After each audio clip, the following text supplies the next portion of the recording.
Go ahead, Dallas. Yeah, you guys ready to get underway? Yep, we're just about to pick up the anchor. 3 days ago, Colin and I ignited a long-awaited rivalry, a pivotal race to break the tie of our very own Cruisers Regatta Cup. First one went to Parlay, second one went to Delos. Because we kind of want to win. I want to give this everything we can right now. All right, 3, 2, 1.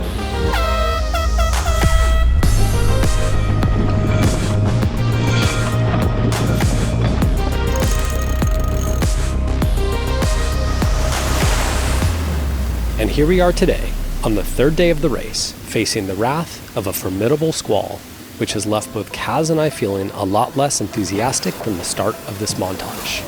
Oh, the conditions this morning are in the whole night, which is horrific. Yeah, it's not nice.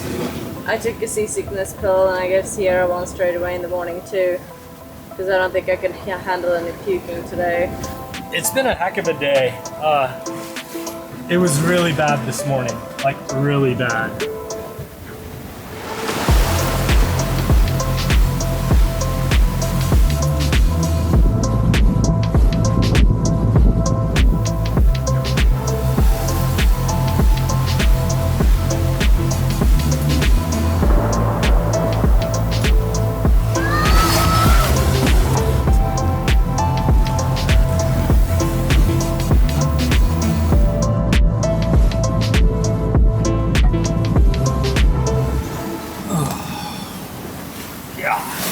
As soon as the wind came above 15 knots, that's when Delos really gets powered up. So we made some pretty serious miles, and now we're 11 miles ahead of them. But now we're stuck on our third reef.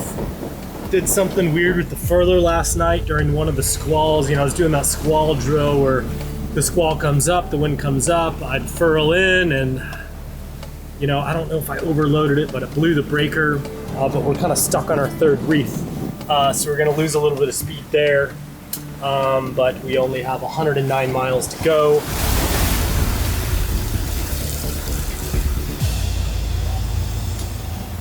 Good to see you up, Kaz. Oh my We're God. down all day. That was a rough day for me. It's a rough day for everybody. The seasickness pills, I should only take a half of one and not a whole one. I feel like it was almost worse than being seasick, to be honest. I felt like I was drugged almost. Like I was so tired, I could not even stand up, and I just felt like super dizzy, and when I tried to look at things, my eyes were kind of flickering. I do have good news though. Colin's 11 miles behind us. Woo!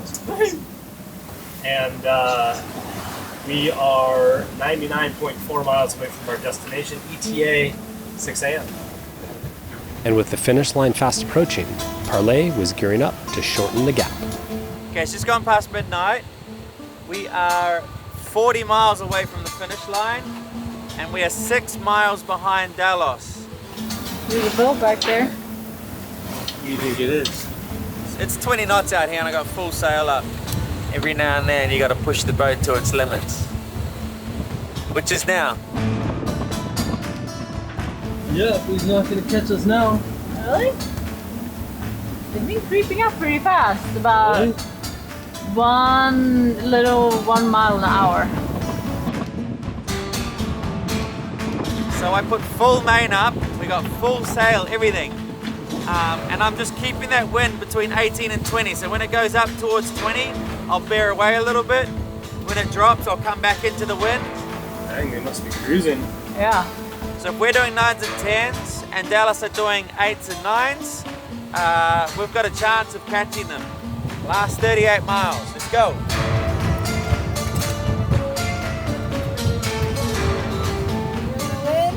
Hell yeah!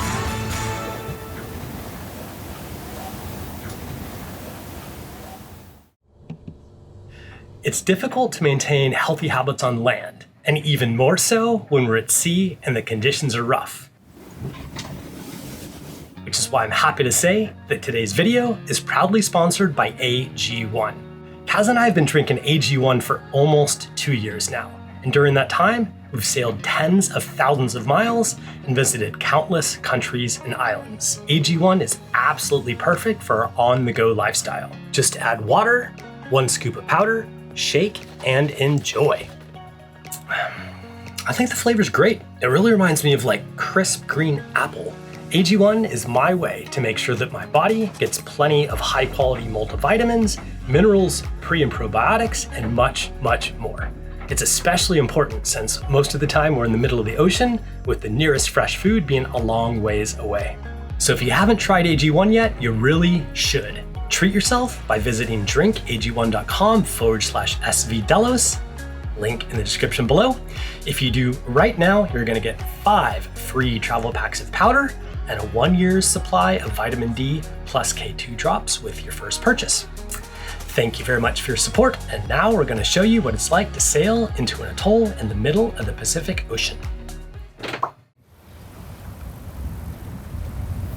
Sun's just coming up. It's 5:58, so we'll call it 6 a.m. I've just been sailing back and forth outside of the pass. So these are atolls here. An atoll generally has 1 or maybe 2 passes, and the pass allows you to go from the outside of the atoll to inside, and the inside is actually just a big lagoon. You can just start to see it right now. See the atoll? Very low lying. But the pass is not that wide, and it's not that deep. And the inside of the lagoon is riddled with what they call bommies. So bommies are just like these coral heads that come up from the bottom to the surface, and it's uncharted, and they're everywhere. So it is quite literally just like a minefield. So it's all visual navigation.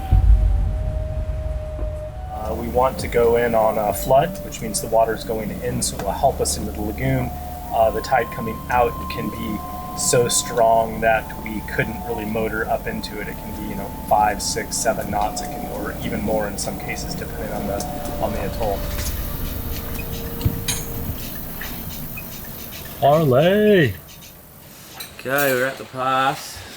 It's 7 a.m. so it's not ideal light. The sun's over there. Really want to be doing this with the light over us, but yeah, we're very close. Hey there, Parlay. Coming up on the pass here, I think we're gonna tuck the bow up into it and see what the current's doing, and if it's good, head into the lagoon. The sun, I wish the sun was a little bit higher, but I don't really want to wait and miss the current if it is good, or the tide, I mean. Copy that, right behind you.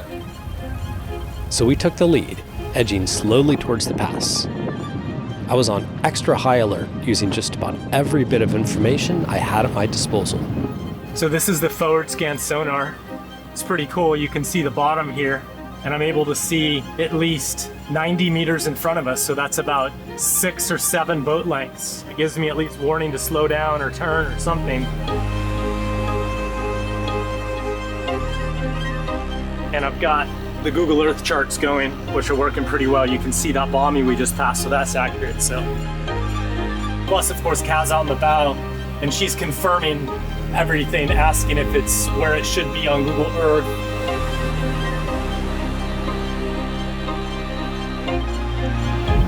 So far so good, Kaz? So far? Okay.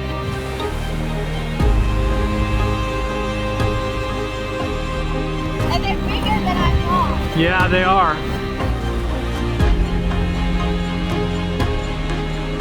All right, we made it through the pass. We're in 25 meters of water. There's bombies all around us.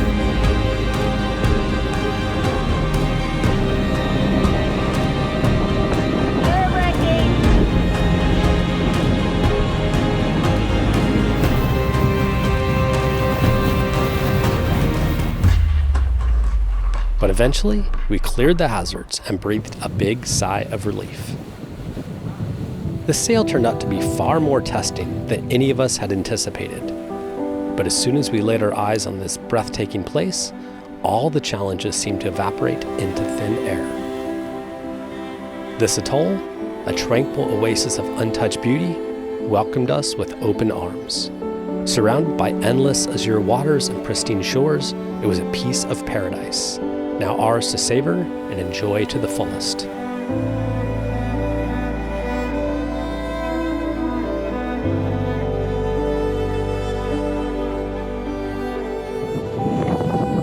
We made it! Woo!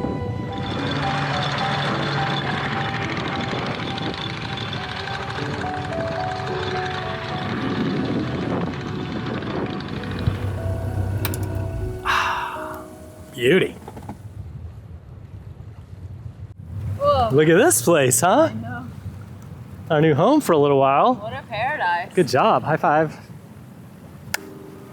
I love you. I love you too. Give me them hugs. You tired? With the anchor set, the race was officially complete, but one very important order of business remained. Yeah, we're just going over the race. We took pretty similar tracks, but also kind of different. You started heading towards it a lot earlier, and you guys were at one point 25 miles more west than us. Yep. And I was like, there's no, and I said to the camera, there's no way we'll catch it. But then when we made our turn, we all of a sudden had really good wind, and we kind of just started sailing really quick. It's 20 knots out here and I got full sail up. The only time I ever push the boat like this is when we're racing. I'd normally not even consider doing this. Probably have 2 reefs in right now. We were pushing it to the absolute max. I was feeling so sick. Oh, it's a tough night tonight. I was so over it too. I was like, should we just stop sailing? Like, I hate this. It was tough though. It was so the tough. night of squalls was like a breaking point for me. I was like, if we weren't making our course, I'd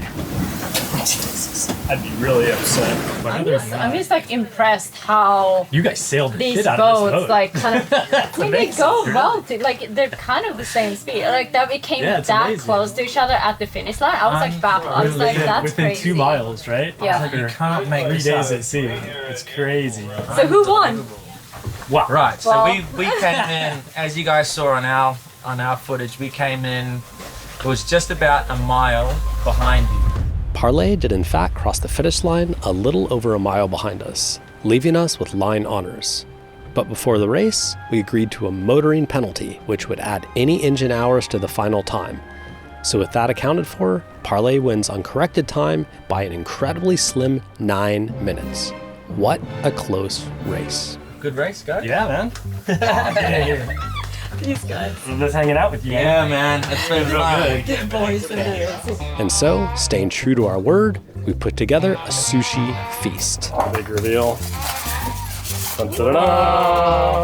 Oh my That is a plate full of tuna. That looks amazing. Yeah, all right. Well, that looks great. Yay! Good. For a first roll, I'm impressed. It's a little loose. We then took to the beach for a well-deserved celebration, bidding farewell to Colin and his crew who were setting sail early the next day.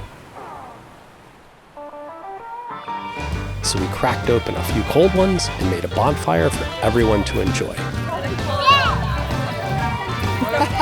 You're gonna put the wood in the fire, okay? Ready? Yeah, we do. You're gonna throw it in. It's big. You got to be careful because it's hot. Whoa! Good job. Easy. There you go. Yeah. Now we watch. You getting hot?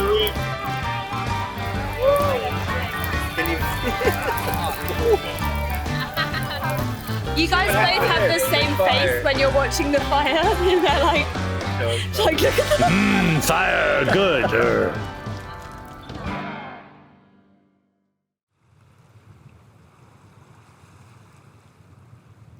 So far this place is absolutely fantastic, and it's pretty much everything I love about an anchorage.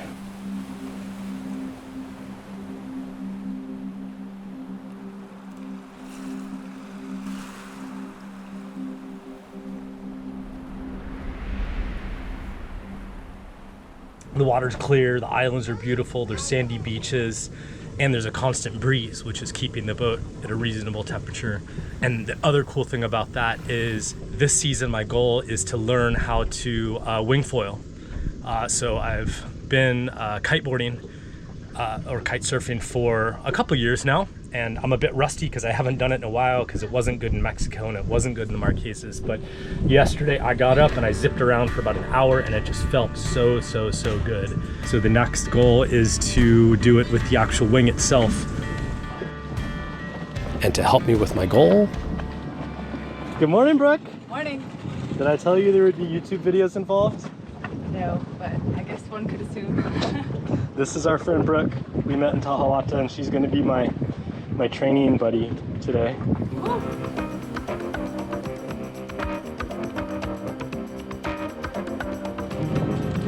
How's it? That feels good. Does it feel good? You can really feel the pressure on it, huh? up first was Brooke to show me how it's done. There she goes.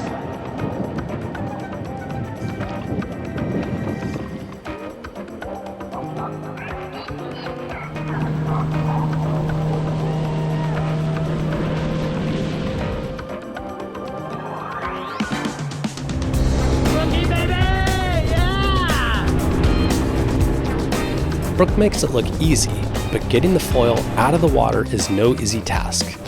But I was determined to finally get it right today.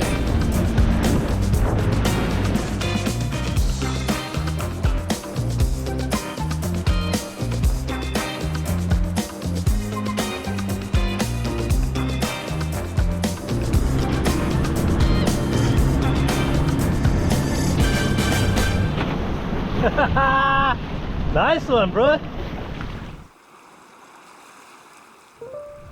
It's a beautiful spot here. Oh my god.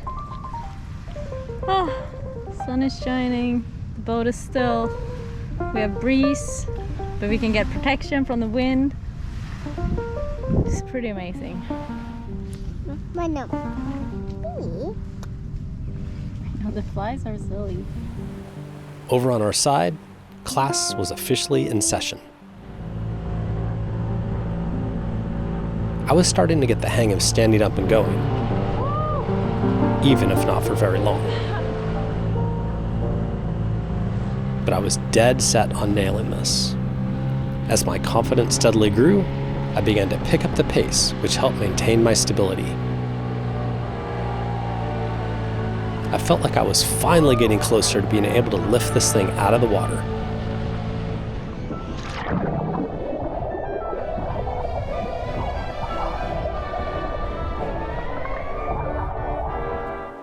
By now, I had the balance down and was almost zipping along with enough speed. Now all I had to do was blend those two elements just right, and bam, I'd be lifted out of the water, chasing that feeling everyone talks about. The sensation of flying over the waves. Ignition sequence start. 6, 5, 4, 3, 2, 1.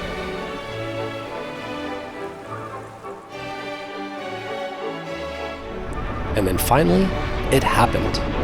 Liftoff. We have a liftoff. 32 minutes past the hour.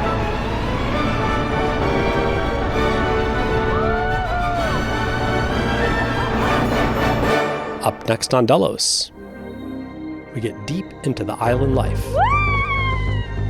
Meet some curious new friends. And as provisions get low, we start to get a little creative with our hunter-gatherer techniques. Got one! The hard hat method is proven now. We have so much freaking crab that it just keeps going.